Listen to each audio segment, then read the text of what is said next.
Hi, welcome to episode 5 of Everyday NLP Bites, season 1. And the title of this podcast and video is Influencing by Paying Attention.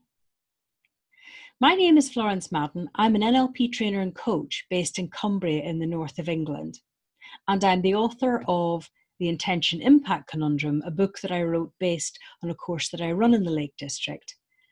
And also Everyday NLP, a book that I co-wrote with my friend and associate Eleni Sarantanou of Life Spheres. So, influencing by paying attention.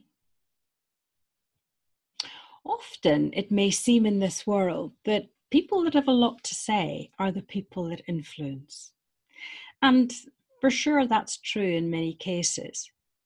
But sometimes people that have a lot to say are influencing us, but not necessarily in the way that they intend. Part of my business, as well as being a coach myself, is training coaches. And I train both professional coaches and in-house coaches.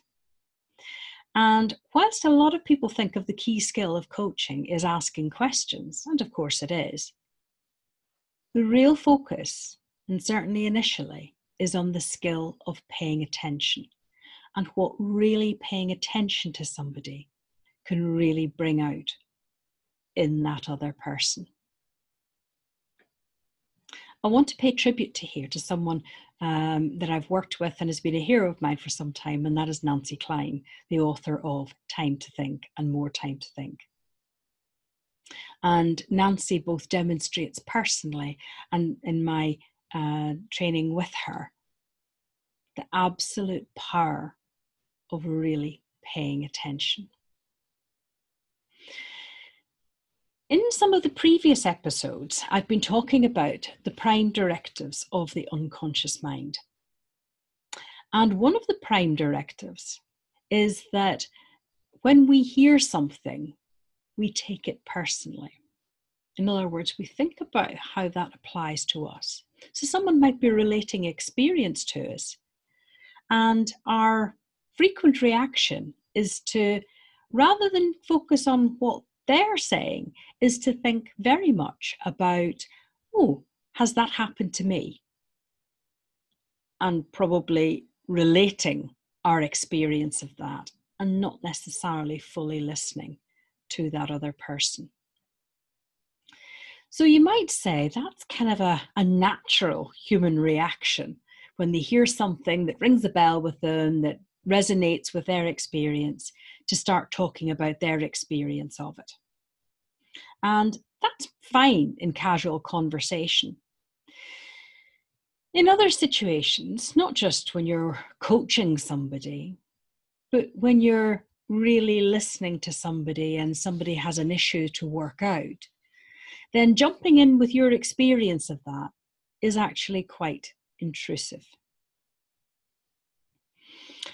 On an occasion some years ago, I was working with somebody on a coaching course, and he mentioned doing some work with the Munster rugby team. Now, I confess, just momentarily, my eye contact wavered, my eyes flicked up, and for a moment, I reflected on the Munster rugby team. It seemed to be momentary, yet he noticed it.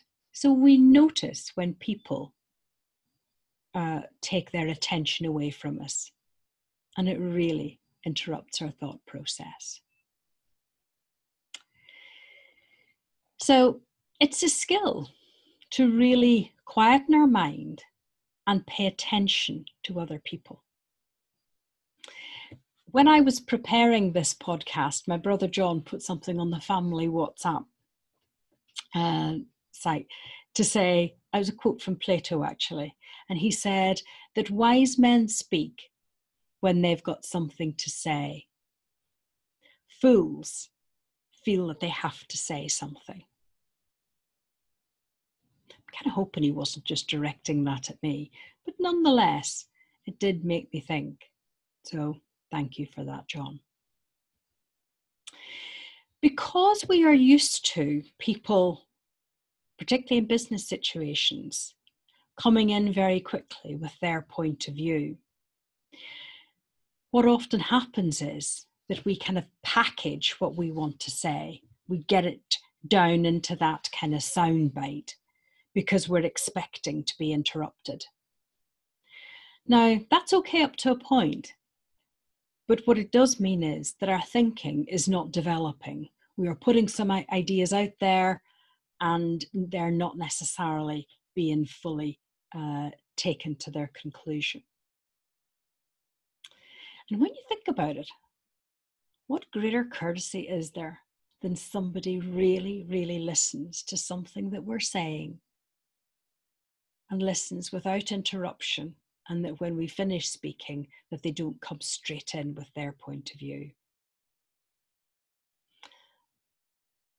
I wonder if you can think about the occasions when that's happened and how listened to and how honoured you might feel, and maybe even remember how that affected your thinking. So the skill about paying attention is about maintaining eye contact. It's about quietening your own mind and your own thoughts, and giving people an acknowledgement that you're listening without interrupting. So the oh yes, or the uh-huhs, whatever it is, or perhaps just the nod of the head, maybe it's the smile, it depends what you're saying, what the person's saying to you.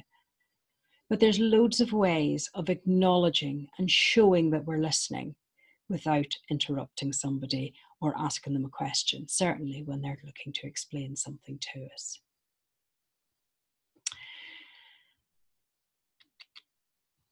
Someone gave me I don't know if they intended it as a compliment. They intended it as an observation, but I took it as a compliment.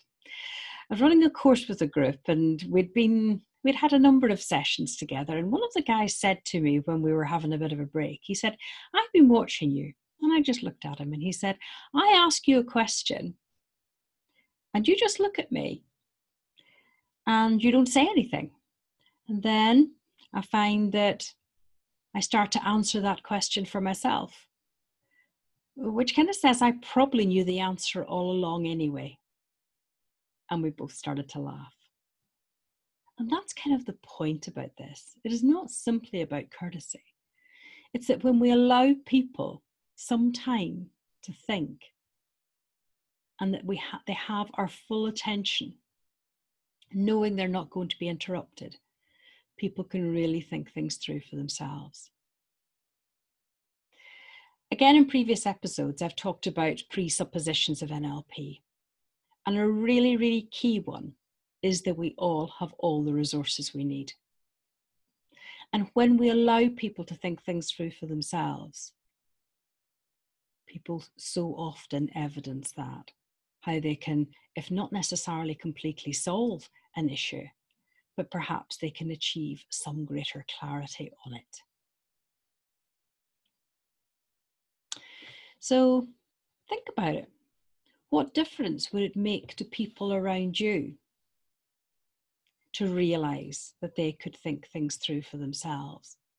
And think about the difference that might make to not just their relationship with you, but also their willingness to really, really pay attention when you also say something. I have a quote from a man called Carl Buehner, who was an American churchman. This is a quote that I'm thinking many of you will have heard, but it's often attributed to other people. But what he said was, "People may forget what you've said, but they'll never forget how you made them feel." So how's that for influencing people to have both confidence in their relationship with you, also crucially, to develop confidence in themselves? So thank you again for listening or watching, however you're consuming this podcast. And I'll be coming along soon with episode 6, which is Who or What Are My Anchors? Thank you.